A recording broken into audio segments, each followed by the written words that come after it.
അധ്യായം 109 അൽ കാഫിറൂൻ മക്കയിൽ അവതരിച്ചത്.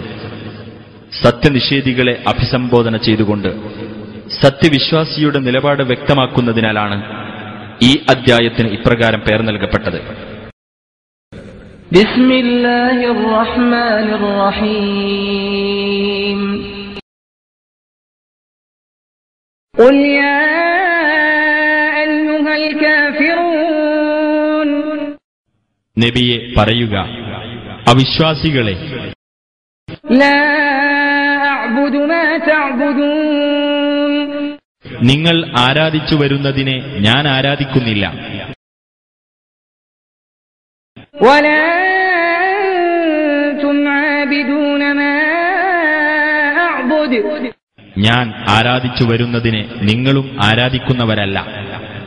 വലാ അന ആബിദുൻ മാ അബദ്തും. നിങ്ങൾ ആരാധിച്ചു വന്നതിനെ ഞാൻ ആരാധിക്കാൻ പോകുന്നവനുമല്ല. വലാ അൻതും ആബിദൂന മാ അഅ്ബുദു. ഞാൻ ആരാധിച്ചു വരുന്നതിനെ നിങ്ങളും ആരാധിക്കാൻ പോകുന്നവരല്ല. ലകും ദീനുകും വലിയ ദീൻ. നിങ്ങൾക്ക് നിങ്ങളുടെ മതം, എനിക്ക് എന്റെ മതവും.